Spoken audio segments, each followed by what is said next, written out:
வைத்தியநாதர் துரடிசரணம் சிறுலிபுத்தூர்ல இருந்து பாரம்பரிய வைத்தியர் ஆனந்த். வணக்கம். வைத்தியநாதர் சித்தவர்ம வைத்தியசாலை, ஸ்ரீவில்லிபுத்தூர். டாக்டர் துர்காதேவி. ஐயா, இப்ப பெண்களுக்கு வெள்ளைப்படுதல் அதிகமா இருக்கிறதுக்கு காரணம் என்னங்க ஐயா? பெண்களுக்கு வெள்ளைப்படுதல் படுறதுக்கு முக்கியமான காரணம் உடல் அளவுக்கு அதிகமான சூடு. இந்த உடல் அளவுக்கு அதிகமான சூடு ஏன் ஏற்படுது அப்படின்னா, சித்தர்கள் அந்த காலத்துல பேதி 6 மாசத்துக்கு ஒருக்க சாப்பிட சொன்னாங்க. ஆயில் பாத் வாரத்துல 2 முறை. பெண்கள் செவ்வாய் வெள்ளி எண்ணெய் தேய்த்து குளிக்கணும். ஆண்கள் புதன் சனி எண்ணெய் தேய்த்து குளிக்கணும். என்ன எண்ணெய்ங்க ஐயா பயன்படுத்தணும்? எல்லாரும் என்னென்ன உபயோகப்படுத்தணுமோ அவங்க நல்லெண்ணெய் உபயோகப்படுத்தணும், நல்லெண்ணெய். தேங்காய் உபயோகப்படுத்தினா தேங்காய். விளக்கெண்ணெய் சிலவங்க உபயோகப்படுத்துறாங்க, அது மிகவும் நலம். இல்லைன்னா விளக்கெண்ணையும் நல்லெண்ணையும் சேர்த்து பயன்படுத்தலாம். இது மாதிரி எந்த எண்ணெய் அவங்களுக்கு விருப்பம். சிலவங்க வேப்பெண்ணையே கிராமத்துல எல்லாம் தேய்க்கிறாங்க. என்ன வேணாலும் அவங்களுக்கு விருப்பமான எண்ணெய் தேய்ச்சிக்கலாம். இந்த எண்ணெய் தான் அப்படின்னு அவங்க சின்ன குழந்தையில இருந்து இதுதான் எங்களுக்கு உடம்புக்கு செட் ஆகுது அப்படின்னா அந்த எண்ணெயவே அவங்க பயன்படுத்தலாம். இந்த எண்ணெய் எண்ணெய் குளியல்னால இவங்களுக்கு உடல் சூடு குறையும் போது ஆண்களுக்கும் உடல் சூடு குறைவதனால உடலுக்கு மிகுந்த நலம். அவங்களுக்கு அவங்களுடைய விந்து அளவுக்கு அதிகமான சூடாகாம அவங்களுக்கு விந்து தூக்கத்துல வெளியேறாம உடலை பாதுகாக்கும்.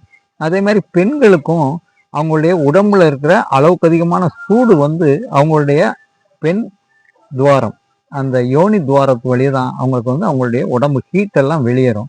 இன்னைக்கு பார்த்தீங்கன்னா எல்லாரும் எப்பயுமே அவங்களுடைய ஆடை ஜட்டி எப்பயுமே போடுற மாதிரி பேண்ட்டு சுடிதார் இந்த மாதிரி போடும்போது அவங்க கண்டிப்பா உள்ளாடை ஒன்று அணிய வேண்டியிருக்கு. அந்த உள்ளாடை அணிவதனால் அவங்களுக்கு உடம்பு ஹீட் உடம்பை விட்டு வெளியேறது இல்லை. இப்படி வெளியேறாத உடல் சூடு உடம்புலயே தங்குறதுனால தான் அவங்களுக்கு வெள்ளைப்படுதல், கர்ப்பப்பையில பிசிஓடி, ஃபைப்ராய்டு கட்டி, இது எல்லாமே இதுக்கு ஆரம்ப காரணம் அவங்க உள்ளாடை அணிவது. இது போக இந்த உடல் சூடு குறைகிறதுக்கு அவங்க ஹோம் ரெமடியா ஒன்று பண்ணிக்கலாமா? அவங்க என்ன சாப்பிடலாம்னா, எல்லாரும் வீட்டில் சோத்துக்கத்தாவை வளர்ப்பாங்க. அது ஏன் வளர்க்குறாங்கன்னு அவங்களுக்கே தெரியாது. ஒரு சின்ன பீஸ் கட் பண்ணி மேலே இருக்க தோலை சீவிட்டு அந்த உள்ள இருக்க ஜெல்லை மட்டும் சின்ன சின்ன பீஸாக வெட்டி 7 முறை தண்ணீரில் கழுவி வடிகட்டி அதை வாயில் போட்டு முழுங்கினாங்க அப்படின்னா அவங்களுடைய உடல் சூடு குறையும். வாரத்தில் 2 நேரம் ஆயில் பாகத்துங்கிறது அந்த காலத்தில் சித்தர்கள் சொன்னது. இன்னைக்கு டைமிங் காரணமாக, வேலைப்பளு காரணமாக யாராலையும் அதை தொடர்ந்து கடைபிடிக்க முடியல. இரவு படுக்க போகும்போது உச்சந்தலையில் ஒரு 20 சொட்டு எண்ணெய், அவங்க என்ன தேய்ப்பாங்களோ அந்த எண்ணெய் உச்சந்தலையில் ஒரு 20 சொட்டு, கால் பெருவரல் நகம், உள்ளங்கால், தொப்புள் இதுலெல்லாம் ஒரு 3 சொட்டு, 2 சொட்டு, 5 சொட்டு அவங்க உடலுக்கு தகுந்த மாதிரி இந்த எண்ணெயை தேய்ச்சாங்க அப்படின்னா மறுநாள் காலையில் அவங்களுக்கு உடம்பு கூலாக இருக்கும். இதை ரெகுலராக தேய்க்கும் போது ஆயில் பாத்தே எடுக்காட்டாலும் ஆயில் பாத் எடுத்த எஃபெக்ட் அவங்க உடம்புல சூடு இல்லாமல் இருக்கும். இது போக அவங்க மருந்து அப்படின்னு நம்மக்கிட்ட சாப்பிட்றோம் அப்படின்னா 6 மூலிகை விதை கலவைன்னு ஒரு 6 வகையான மூலிகை விதையும் சில மரக்கோந்துகளையும் அதில் நம்ம கலந்து கொடுக்குறோம். ஒரு ஸ்பூன் ஒரு 200 மில்லி தண்ணியில் கரைச்சி வச்சு ஒரு 3 மணி நேரத்தில் 6 மணி நேரம் ஊற வச்சு சாப்பிடணும். இரவு ஊற வச்சு காலையில் சாப்பிட்லாம். இல்லைன்னா ஊற வச்சு ஒரு 2 மணி நேரம் 3 மணி நேரத்தில் சாப்பிட்லாம். பால் ஊற்றிக்கலாம். இனிப்புக்கு நாட்டு சக்கரை வேணுன்னா போட்டுக்கலாம். அது கூடயே வெள்ளைப்படுதலுக்கு, பெண்களுக்கு வெள்ளைப்படுதலுக்குன்னு ஒரு மாத்திரை கொடுக்குறோம். ஆண்களுக்கு உடல் சூடு குறையன்னு சொல்லி மாத்திரை கொடுக்குறோம். இருபாலருக்குமே உடல் சூடு கம்ப்ளீட்டாக குறையிறது கொடுக்குறோம். இந்த அவங்களுக்கு நீர்த்து போகிற அவங்களுடைய விந்து கட்டி போடுறதுக்கும் இது உபயோகப்படும். ஒரு 2-3 மாதம் தொடர்ந்து சாப்பிட்டாங்கன்னா போதும். பெண்களுக்கு வெள்ளைப்படுதலுக்கும் ஒரு 2-3 மாதம் சாப்பிட்டுட்டு அதுக்கப்புறம் இந்த எண்ணெய் தேய்ப்பது இரவு உச்சந்தலை, தொப்புள், கால் பெருவரல் நகம், உள்ளங்கால் இதில் எண்ணெய் தேய்ப்பதை அவங்க தொடர்ந்து அவங்க பயன்படுத்திக்கிட்டே வந்தாங்க அப்படின்னா உடல் சூடு இல்லாமல் இருக்குமா. பெண்களுக்கு வெள்ளைப்படுதல் இல்லாமல் இருக்கும்.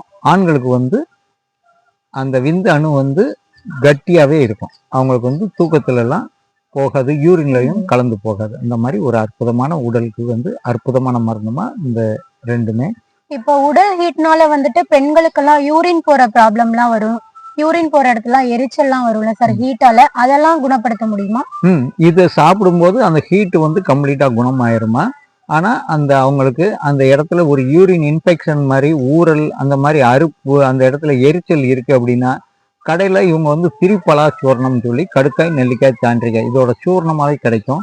ஒரு 50 கிராம் 100 கிராம் வாங்கினாங்க அப்படின்னா ஒரு 30 ரூபா 20 ரூபா தான் இருக்கும்.